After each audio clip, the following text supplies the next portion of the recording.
All right. Good morning, everybody. It is Thursday, the 2nd of Feb, 2023 at 7:41 a.m. I had a really good sleep. Like I said yesterday before I got back from the gym, I don't actually know if I mentioned it yesterday. I did my podcast right after I got back from the gym. Had something to eat, had a buddy shake, had a shower, and then I came in here right before dinner. But yeah, I got a really good sleep last night because I think just because I worked out. I didn't go to bed till a bit later. I stayed up till I was like tired, and I'm tired now. Ooh. But slept really well regardless. I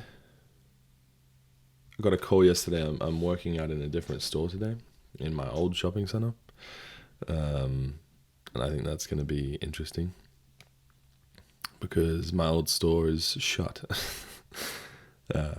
They shut it down. It's going to be sad to see, but also I'm out there now, like indefinitely. That's my new store is in the old center. So I'm going to watch the new company, whatever business is coming in there. From what I've heard, it's like Culture Kings or something.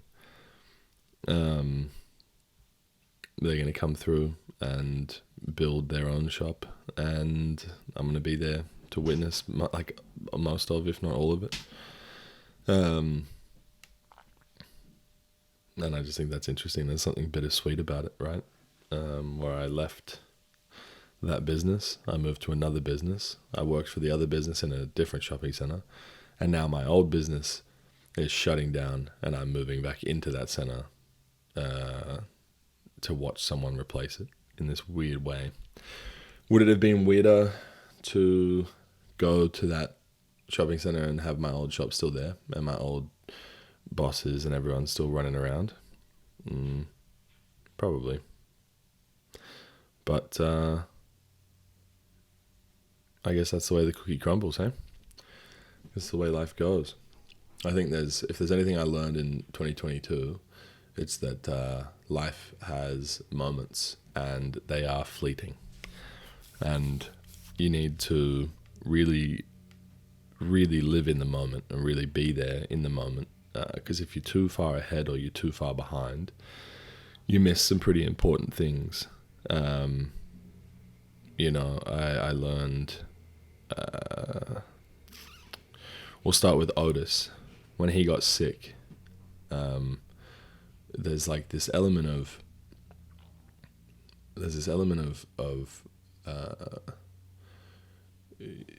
who he was before, who he is now, the fear that the fear of what's happening, the fear of the unknown, because we didn't know what was happening to him. We didn't know, whether he was going to die, whether he was going to live, whether we had to make that call. Like, we didn't know anything. So I think there's nothing that can replace that fear, right? And if you neglect it because you're thinking too much about the past or thinking too much about the future, you sort of miss the whole point of being a human, right? Like, having those fears is part of your life. Having those feelings, like yesterday when I said I was feeling sad, we are so fortunate to have that and to be that, and we try and run from it all the time because we don't want to be hurt, or we don't want to be sad, or we don't want to be angry, or you know what I mean. And we start trying to run to happiness, but you've got to have the good and the bad. And so last year was like one of the best years of my life, even through all the downfalls, because I got married to my best friend. We were able to celebrate ourselves and each other. And then my best friend ended up in hospital for a week with being diagnosed with Crohn's. And that's a terrifying fucking thing, because you don't know what the go is, especially because we were at the appointment for the specialist, and she says, "Okay, have you ever been admitted to hospital?" And Madge was like, "Oh yeah, I've been to hospital once or twice." And she's like, No, as in, you're going tonight. Do not pass go. Do not collect $200. Like, you're going tonight. And she had to sit in that body. Anyway, I don't know. You just want to take the pain off other people. And if you don't allow yourself to feel those feelings when they're happening, you'll spend too much time thinking about them later. And when you think about them later, you're missing out on the new important things that could be popping up. And yeah, I don't know. I think that's what the year 2022 did for me, for my mentality. It reminded me not to miss out on any of those important moments, not to sacrifice my time for things that don't have a positive impact eventually, right? So I watched one of my mates, commit himself to his job, 10, 12-hour days, really committed to the business. And then he lost someone very special to him. And it just becomes this issue of like, well, I mean, I don't know. I can't imagine it becomes any issue, right? But I think about it like, did sacrificing that time make losing that person feel hurt less, or was there a consciousness to it? Like, was that time sacrificed as a part of escaping the reality of what you're going through, or was it neglecting to realize that you had to be more present? I guess the question is, was it conscious or unconscious, the decision to sacrifice so much of your time with work? And then it comes back to the other, philosophical question. Is it better to be a beast and not know? Or is it better to be the beast that does? Is it better to be, is it better to do things and be unaware of how it's making other people feel? Or is it better to be aware that what you're doing is making other people feel a certain way and doing it anyway, right?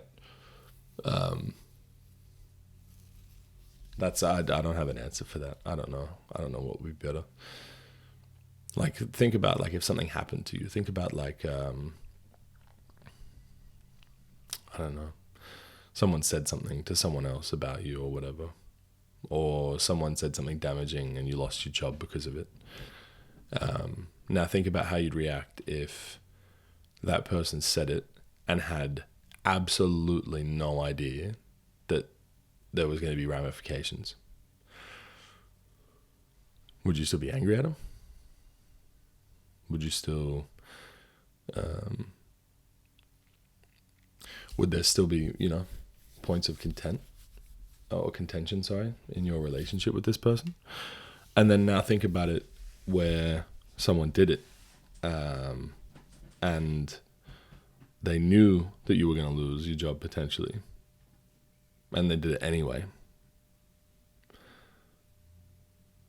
Is that person more or less evil than the first person?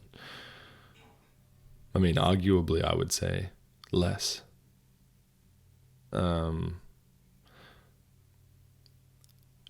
And my justification for that would be that they know what they're doing, so then you know who they are, right? And so that person is, I guess, well, they're not less evil, are they? They're just they're more them. And I celebrate sort of individuality for the most part. So if someone is like, yeah, fuck you, I did say that, and you lost your job, good. That person has done something, I guess, bad or evil to you, but really in doing so, they've done something bad or evil to themselves. I think maybe then it's worse to be someone who knows than someone who doesn't, right? Because the beast that doesn't know, at least has the excuse that they there was no intention behind it. And we all know that when you hurt someone else, you're really just hurting yourself, right? Hurt people. So, yeah. Anyway, 2022, I learned to take a step back and reprioritize and focus on myself, and focus on my family, and focus on things that I really want to do, things that I find fulfilling, and to stop doing things that don't fulfill me, and to stop sacrificing my time on, hypotheticals or potentials. Only sacrifice my time for what is. My job could promote me, and so I could put in 10 hours a day. Or my job could still promote me when I put in 8 hours a day of good quality work, and I have those extra 2 hours to spend visiting my wife in hospital, or you know what I mean, hanging out at home with my wife and cats and having dinner, or any time that a job or something takes up too much of your brain power and your mind capacity, and takes you away from the things that actually fulfill you. You're not living in the moment. You're living in the future, or you're living in the past, or you're living on for a hypothetical. I guess, anytime you're not living for yourself, you're living for someone else, right? And so I guess my biggest lesson from last year is to always take a step back and recognize who I'm doing what for. Is the thing I'm about to do for me, or is it for someone else? Am I moving towards or running from something? I think when you start to ask yourself those questions, your life restructures in a way that you probably wouldn't have expected. And if you don't ask those questions, you get stuck. And I don't ever want to be stuck.